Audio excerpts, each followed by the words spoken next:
বিসমিল্লাহির রহমানির রহিম। সুপ্রিয় শিক্ষার্থীবৃন্দ, অনলাইন ক্লাসে আমি তোমাদের আজকে স্বাগতম জানাচ্ছি। আমি মোহাম্মদ এহসানুল্লাহ, সহকারী অধ্যাপক, হিসাব বিজ্ঞান বিভাগ, নরসিংদী সরকারি কলেজ, নরসিংদী। অনলাইন ক্লাসে মূলধন ব্যয় সম্পর্কিত তোমাদের আগের একটি যে অধ্যায়টা নিয়ে আলোচনা করেছিলাম, সেই অধ্যায়ের আলোকেই আজকের এই ক্লাসটা হবে। আর ক্লাস হচ্ছে ফিন্যান্স অ্যান্ড ব্যাংকিং বিমার প্রথম পত্রে আমার তোমাদের সাথে 6 নম্বর ক্লাস আজকে তোমাদের নিয়ে হাজির হয়েছি। তাই সরাসরি অঙ্কের ক্লাসে চলে যাব। তো এই অধ্যায় সম্পর্কিত তোমাদের অনেকগুলিও থিওরিটিক্যাল কনসেপ্ট ছিল, ম্যাথমেটিক্যাল কয়েকটা কনসেপ্ট ছিল। আজকে সেই আগের যে ক্লাসগুলো ছিল সে ক্লাসের গতানুগতিক ধারাবাহিকতায় আজকে দুটা অঙ্ক নিয়ে তোমাদের সাথে হাজির হয়েছি। এই অঙ্কটা নিয়ে তোমাদের সাথে থাকবো এবং পরবর্তী ক্লাসেও আরেকটা অঙ্ক নিয়ে তোমাদের সাথে আলোচনা করব। দেখো, প্রথম দিকে যে ক্লাসগুলি তোমাদের সাথে হয়েছিল, যে মূলধন ব্যয়ের যে অধ্যায়গুলো নিয়ে আলোচনা করেছি, সে মূলধন ব্যয় কী, মূলধন ব্যয়ের কিছু তাত্ত্বিক আলোচনা ছিল, কোন কোন উৎস থেকে মূলধন ব্যয় আমরা সংগ্রহ করতে পারি। আর 4টা উৎসের কথা আমরা বলেছিলাম। 1 মিনিট একটু বলে রাখি যে সাধারণ শেয়ার থেকে শেয়ার ইস্যু করে আমরা মূলধন সংগ্রহ করতে পারি। তারপর ঋণপত্র ইস্যু করে আমরা মূলধন সংগ্রহ করতে পারি। অগ্রাধিকার শেয়ার ইস্যু করে আমরা মূলধন সংগ্রহ করতে পারি। এবং সবার শেষে সংরক্ষিত উৎস যে আয়ের উৎস, সেটা থেকেও আমরা কি মূলধন সংগ্রহ করতে পারি। এই 4টা উৎসে যে উৎসগুলো আছে, 4টা উৎসের জন্য যে ব্যয়টা হবে সেটাকে বলা হবে কি মূলধন ব্যয়। এই ধরনের আলোচনা এবং বিভিন্ন কিভাবে আমরা কোন অঙ্কগুলি কীভাবে করব, সেই আলোচনাগুলি গত ক্লাসে ছিল। আজকে ওই আলোচনার ধারাবাহিকতায় আমরা আজকের এই সমস্যা সম্পর্কিত আলোচনাগুলো নিয়ে একটা অঙ্ক সলভ করার চেষ্টা করব। আর তোমরা এখানে যদি তোমাদের বই থাকে, তোমরা ওই বইগুলি নিয়েও বসতে পারো। এখানে একটা বোর্ডের প্রশ্ন নিয়ে তোমাদের সাথে আমি আলোচনা করব। সেই বোর্ডের প্রশ্নটা তোমরা এখানে দেখতে পাচ্ছ যে এখানে একটা অঙ্ক তোলা আছে। এখানে এই অঙ্কটা তোমাদের সম্মিলিত বোর্ড 2018 সালের একটা প্রশ্ন। 2018 সাল, তোমরা যদি চাও তোমাদের বইয়ের এই প্রশ্নটা এখানে দেখতে পাবে যে 2018 সাল সম্মিলিত বোর্ড, ওইখানে একটা এই প্রশ্নটা আছে। ওইখানে উষা লিমিটেড নামে আছে, আমি জাস্ট খালি আদিবা লিমিটেড দিয়ে দিলাম। তাই শিক্ষার্থী বন্ধুরা দেখো, অঙ্কটা কী বলছে দেখো। আদিবা লিমিটেড 10 লক্ষ টাকার অতিরিক্ত মূলধন প্রয়োজন হওয়ায় নতুন কত লক্ষ টাকা? 10 লক্ষ টাকা মূলধন প্রয়োজন হওয়ায় নতুন শেয়ার বিক্রি করে মূলধন সংগ্রহ করার চিন্তা ভাবনা করছে। তার মানে যে কোম্পানির হয়তো আগেই তার নতুন কোম্পানি ছিল, নতুন কোম্পানি না, এখন কিন্তু তার আরও মূলধন দরকার, তার আরও ব্যবসা হয়তো তার এক্সপান্ড করার দরকার মনে করছে, আরও বৃদ্ধি করার দরকার মনে করছে। তখন সে আরও মূলধন দরকার চিন্তা ভাবনা করে তার আরও 10 লক্ষ টাকা প্রয়োজন। সেই জন্য সে চিন্তা ভাবনা করতেছে যে মূলধন সংগ্রহ হবে এবং সেটা নতুন শেয়ার বিক্রি করে নতুন শেয়ারের মাধ্যমে। এই যে 4টা উৎসের কথা তোমাদের বলেছি, প্রথম উৎসটাই বলেছিলাম যে সাধারণ শেয়ার বা শেয়ারের মাধ্যমে মূলধন সংগ্রহ করা। তো এখানে সে চিন্তা ভাবনা করছে যে মূলধন ইস্যু করে সে কী করবে, মূলধনটা বৃদ্ধি করবে আর কি। বর্তমানে কোম্পানির শেয়ারের বিক্রয় মূল্য হচ্ছে 85 টাকা। এগুলি ভালো করে একটু দাগ দিয়ে দিচ্ছি তোমাদের পরবর্তী অঙ্ক করার সুবিধার্থে। এবং গত বছর শেয়ার প্রতি 4 টাকা হারে লভ্যাংশ প্রদান করেছে, যা কিনা 7% হারে বৃদ্ধি পাবে। কয় পার্সেন্ট হারে? 7% হারে বৃদ্ধি পাবে। মানে আমি লভ্যাংশটা প্রতি বছরই 7% হারে বৃদ্ধি করছে, এই ইনফরমেশনটা দিয়ে দিচ্ছে। এবং উত্তোলন ব্যয় হবে 2 টাকা। উত্তোলন ব্যয় সম্পর্কিত তোমাদের আগেও বলেছি। উত্তোলন ব্যয় কি? যে শেয়ার বিক্রি করতে গেলে অথবা ঋণপত্র বিক্রি করতে গেলে যত ধরনের খরচ হবে, সেই খরচগুলিকে আমরা বলবো উত্তোলন ব্যয়। এবং অন্যদিকে আরেকটা অপশন আছে যে মূলধন সংগ্রহ করা, যে 12% সুদে 1000 টাকা মূল্যে 10 বছরের মেয়াদি বন্ড 5% অবহারে, 1000 টাকা 12% সুদ 10 বছর মেয়াদি অবহারে, কী হারে? অবহারে বিক্রি হচ্ছে। এবং উত্তোলন ব্যয় হচ্ছে এই জন্য 15 টাকা। কত টাকা? 15 টাকা।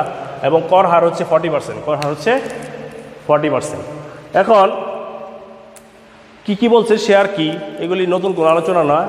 যে শেয়ার কি, যে কোম্পানি মূলধনে ক্ষুদ্র অংশটুকুকে বলা হবে কি শেয়ার। এটা আমরা জানি, ক্ষুদ্র অংশটুকুকে বলা হবে কি শেয়ার। কেন সংরক্ষিত আয়ের ব্যয় সাধারণ শেয়ারের চাইতে কম? মানে আমি যে 4টা উৎসের কথা তোমাদের বলেছিলাম, প্রথমটা ছিল কি? প্রথমটা ছিল তোমার সাধারণ শেয়ার, যেটা এই যে এখানে আমরা চিন্তা ভাবনা করতেছি যে সাধারণ নতুন শেয়ার যেটা ইস্যু করতেছি, এখানে সাধারণ শেয়ার। 2 নম্বর বলছিলাম অগ্রাধিকার শেয়ার।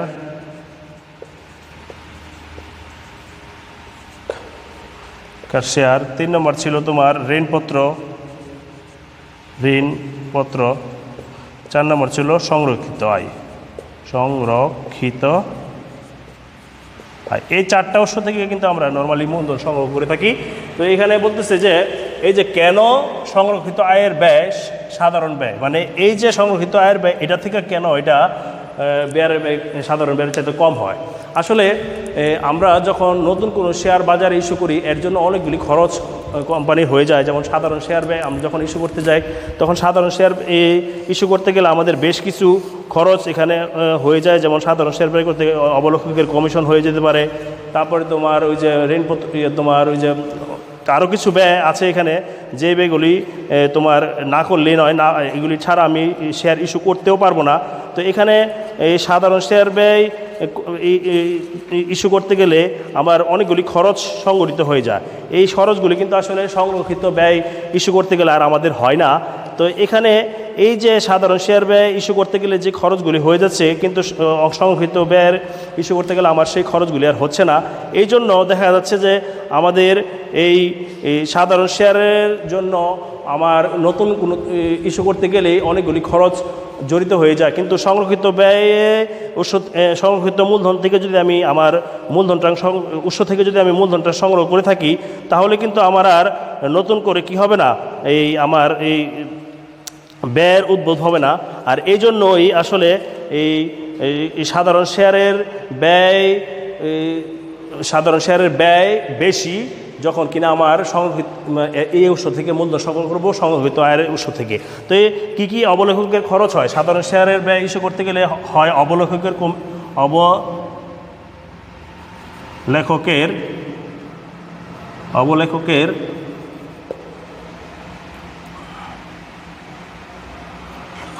লেখকের কমিশন, তারপরে আইন খরচ, আর কী কী খরচ হতে পারে? তারপরে শেয়ার দালালের কমিশন, মুদ্রণ ব্যয়, শেয়ার দালালের কমিশন, তারপর হচ্ছে তোমার মুদ্রণ ব্যয়।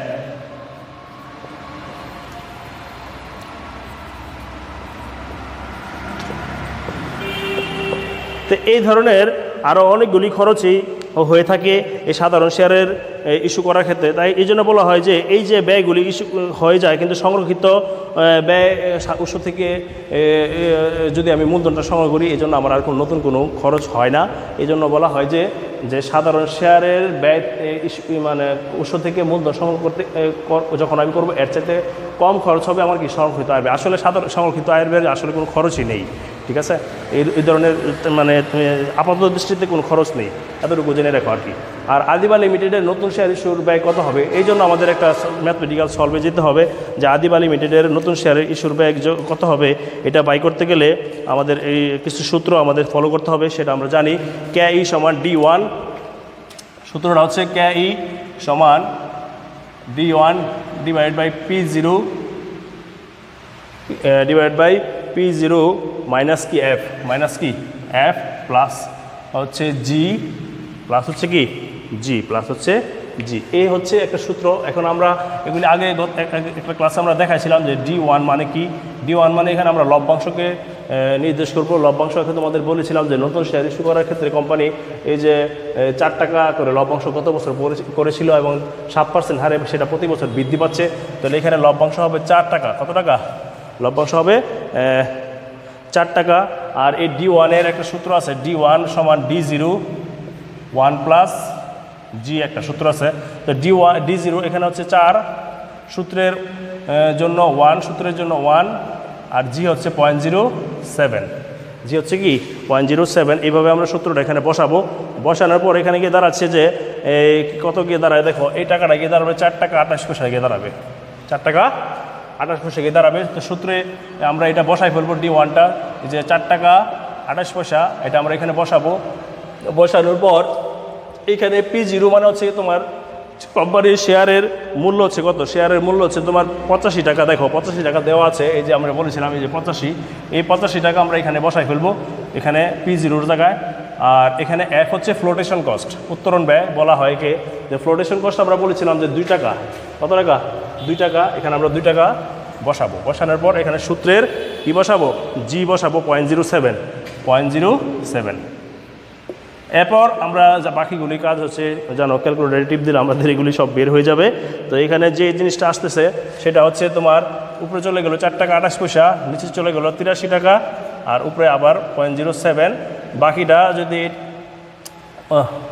এটাকে এটা ভাগ দিলাম, তাহলে যোগ করে দিলে যে ফলটা আসে সেটা হচ্ছে তোমার 12.16% হবে, 12.16% আসবে।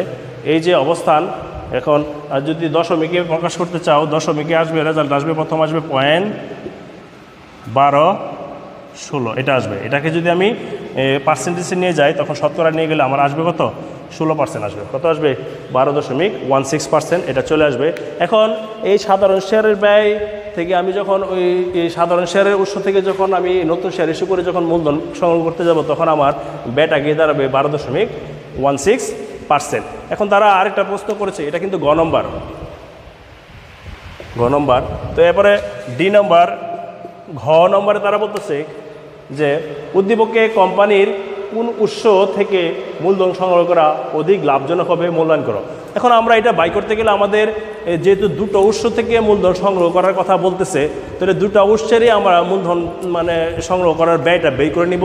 তারপর আমরা তুলনায় যাব আসলে কোন উৎস থেকে মূলধন সংগ্রহ করলে আমাদের জন্য, কোম্পানির জন্য লাভজনক হবে, সেটা বাই করতে গেলে তাহলে ওই যে আদিবা লিমিটেডের ওই কোন উৎস থেকে মূলধন সংগ্রহ অধিক লাভজনক হবে তা মূল্যায়ন করতে হলে প্রতিটি উৎসের মূলধন ব্যয় বের করে তারপরে তুলনা করে দেখতে হবে যে আসলে কোনটা এই আদিবা লিমিটেড কোম্পানির জন্য মঙ্গলজনক হবে, কোনটা বেশি লাভজনক হবে সেটা। তো এখানে আমরা অলরেডি গ নম্বরে যেহেতু এই সাধারণ শেয়ারের ব্যয়টা বের করে ফেলছি, তো এখানে আমরা এখন এই মূলধন ব্যয়ের এই জন্য পরবর্তীতে আমরা যদি সাধারণ শেয়ার ব্যয়টা বাই করি, তো এখানে আমরা জানি যে এখানে সাধারণ শেয়ারের ব্যয় হচ্ছে, এখন যেহেতু গ নম্বরে আমরা এটা বের করে ফেলছি, সাধারণ শেয়ারের ব্যয় কিন্তু এখানে 12.16% এটা কিন্তু হয়েছে। আর এখানে আর ঋণ মূলধন ব্যয় যদি বাই করতে যাই, তাহলে ঋণের জন্য ঋণ কিন্তু মূলধনের ব্যয় বাই করতে গেলে একটা সূত্র আছে। তো এই ঋণ কিন্তু মূলধনের ব্যয়ের জন্য বাই করতে গেলে ক্যাডি কস্ট অফ কি ডেপ্ট, সূত্রটা হচ্ছে ইন্টারেস্ট। এখানে আমরা এখানে লিখতে পারি, এখানে interest plus redemption value minus NSB divided by redemption value plus NSB into সূত্রের 1 minus TR tax rate into কি 100। এটা হচ্ছে তোমার এই ঋণকৃত মূলধন। এই যে যখন কিনা আমি ঋণের উৎস থেকে এই যে বন্ড ইস্যু করব, বন্ড মানে ঋণপত্র, এই ঋণপত্র ইস্যু করতে গেলে আমার এই সূত্রটা ইউজ করতে হবে। আর ডিভাইড নিচে থাকবে কি, এখানে থাকবে 2, আর এনএসবির এখানে থাকতেছে কি বছর, বছর থাকতেছে কি এন।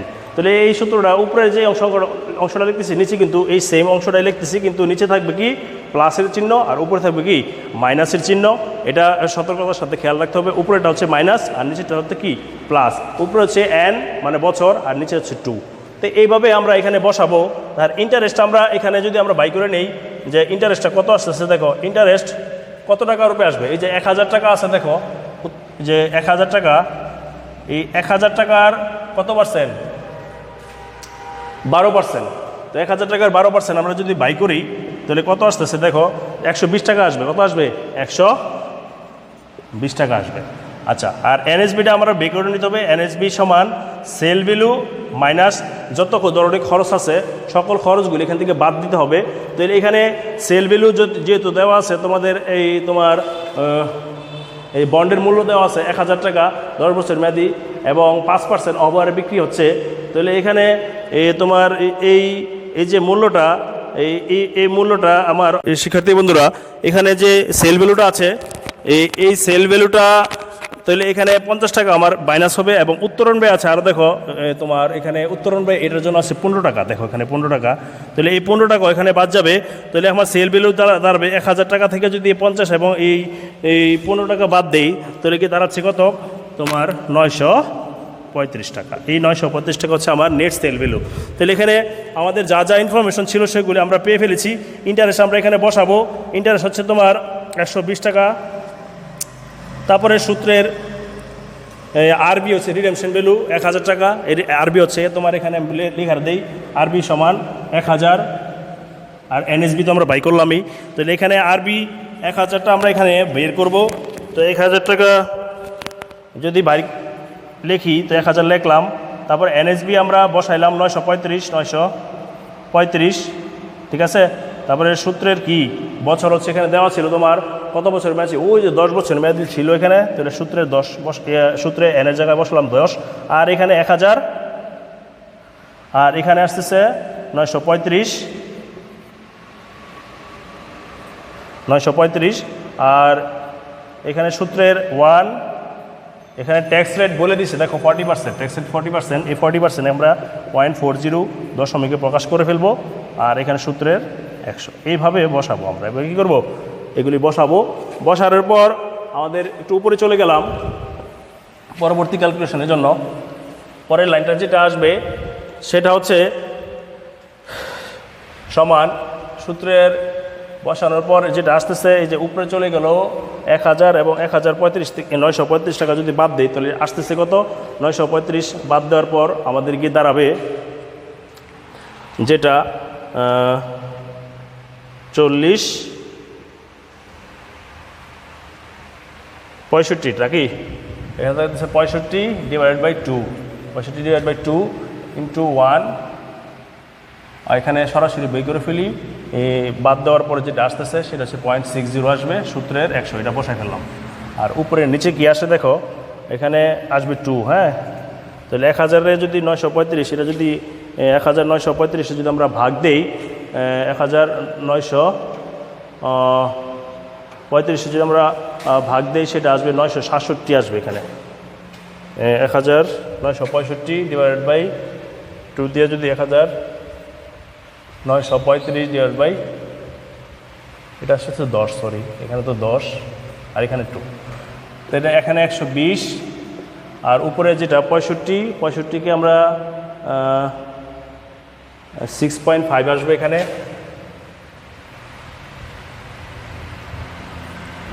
6.5, আর নিচে ভাগ দিলে 967, 1935 ডিভাইড বাই 2, 967.5 ইন্টু 0.60 ইন্টু 100। এখন এই 6.5 967.5 দিয়ে যদি আমি ভাগ দেই, যা আসবে সেটা যদি আমরা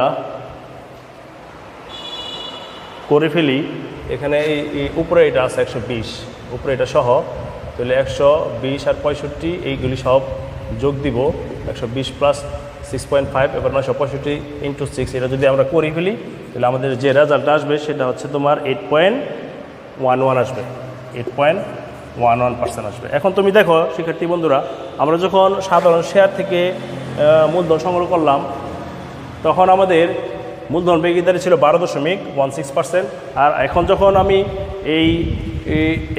আমরা এই মূলধনের ব্যয়টা কিন্তু কমে গেছে, যখন কিনা আমি ওই যে ঋণপত্রের বন্ডের মাধ্যমে ইস্যু করলাম তখন কিন্তু মূলধন ব্যয় দাঁড়ালো 8.11%। তার মানে দেখা গেল যে আমরা যদি সাধারণ শেয়ারের থেকে মূলধন সংগ্রহ না করে আমরা যদি মূলধনটা ঋণপত্রের মাধ্যমে যদি আমি মূলধনটা সংগ্রহ করি তাহলে কিন্তু আমার মূলধন ব্যয়টা কমে যায়। সুতরাং এখানে যদি আমি এই উদ্দীপকে যদি আমার এই বন্ডের মাধ্যমে আমার মূলধন সংগ্রহ করে থাকি তাহলে কিন্তু আমার লাভজনক হবে, আর এটা অধিক যুক্তিযুক্ত হবে। আর এটা কেন হয় তোমাদের একটু বলে রাখি, এই সাধারণ শেয়ারের ক্ষেত্রে কিন্তু আমি এই ট্যাক্স রেটের সুবিধাটা পাই না, আর না পাওয়ার কারণেই যখন কিনা আমি সাধারণ শেয়ারের মাধ্যমে মূলধনটা সংগ্রহ করতে যাই তখন কিন্তু আমার এই মূলধন ব্যয়টা বেড়ে যায়, এটার তুলনায় দেখো বেড়ে গেছে। কিন্তু এখানে কিন্তু আমি এই যে ট্যাক্স রেটের সুবিধা পেয়েছি, এই জন্য আমার এই সাধারণ শেয়ারের ব্যয় থেকে যখন আমি মূলধন সংগ্রহ করতে যাব তখন কিন্তু এই সুবিধাটা না থাকার কারণে কিন্তু আমার মূলধন ব্যয়টা বেড়ে যাচ্ছে। তো শিক্ষার্থী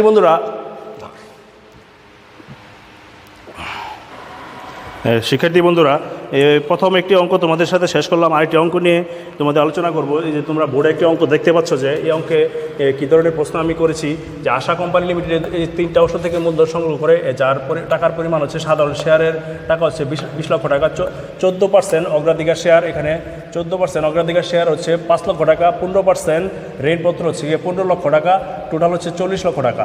আর কোম্পানির বিটার মান হচ্ছে 2, বিটার মান হচ্ছে কি 2, পোর্টফোলিও আয়ের হার হচ্ছে 15%, ঝুঁকিমুক্ত আয়ের হার হচ্ছে 7%, কর হার হচ্ছে 40%, প্রত্যাশিত আয়ের হার হচ্ছে 25%।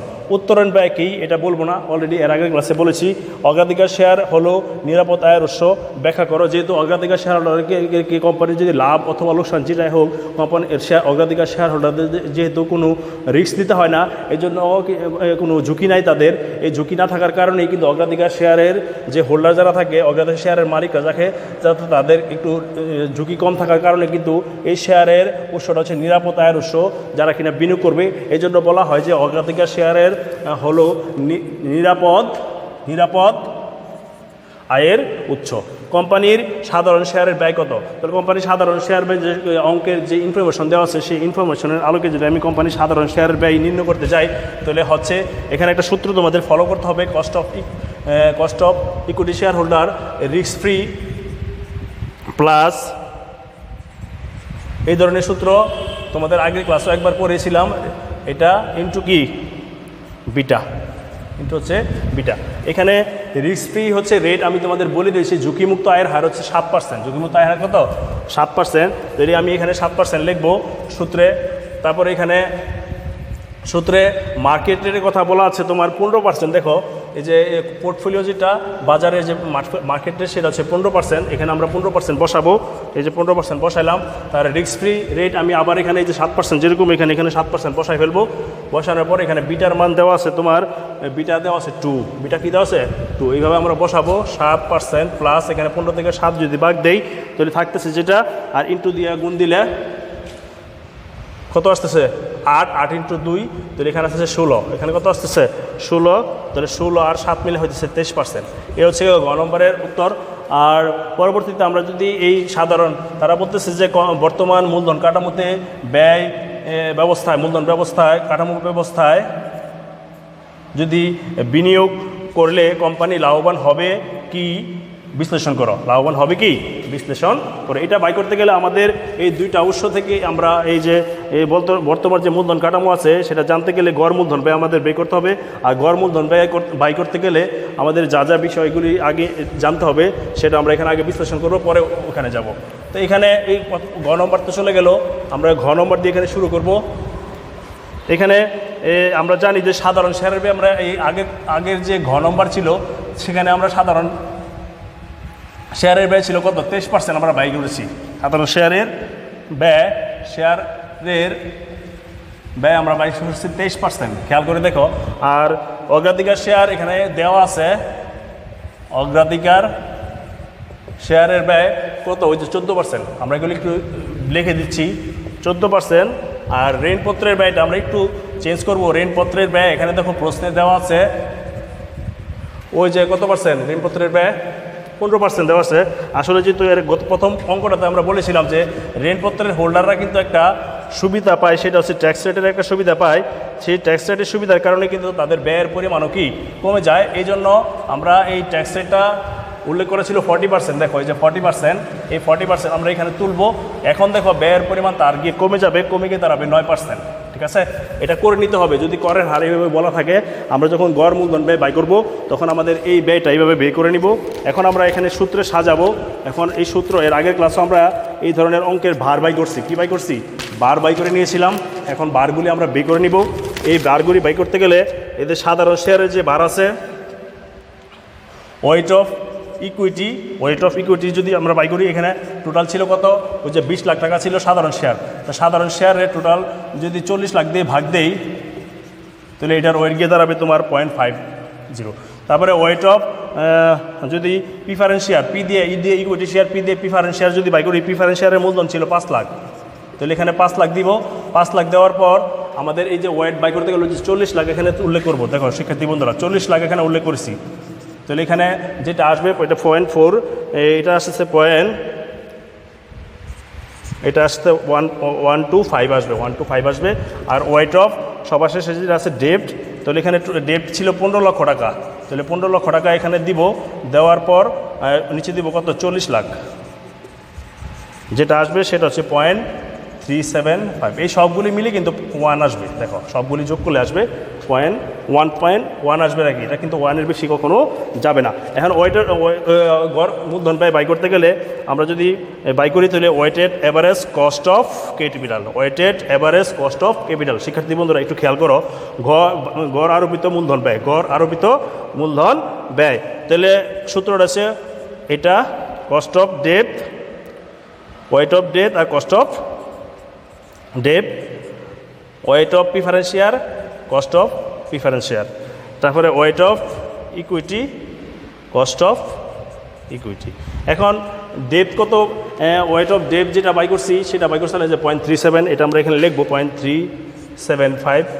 আর কস্ট অফ ডেট আমাদের এই যে বাই করছিলাম যে 9%, এটা কত পার্সেন্ট ছিল 9, তাহলে এটা 9 দিব, ঠিক আছে।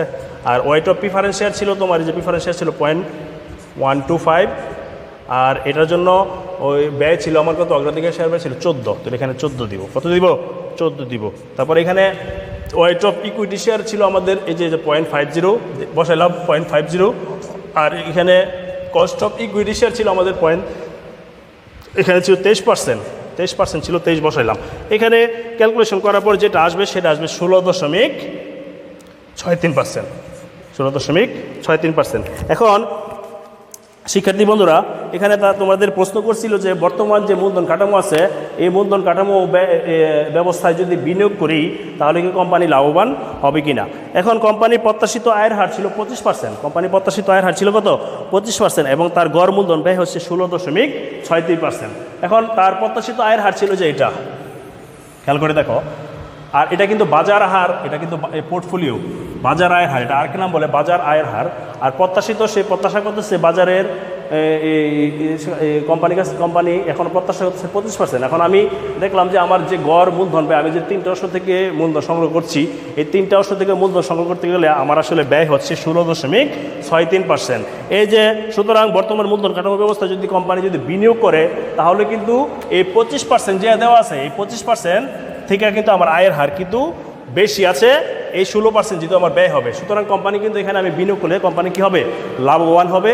তাহলে এখানে দেখা যাচ্ছে যে কোম্পানি যদি এখানে বিনিয়োগ করতে যায় তাহলে এখানে কোম্পানি লাভবান হবে। সুতরাং আমি মনে করতে পারি যে যদি যখন কিনা এই আয়ের হার তোমার এই ব্যয় থেকে বেশি হবে তখনই কোম্পানি সেই বিনিয়োগ করলে লাভবান সেখানে যুক্তিযুক্ত হবে।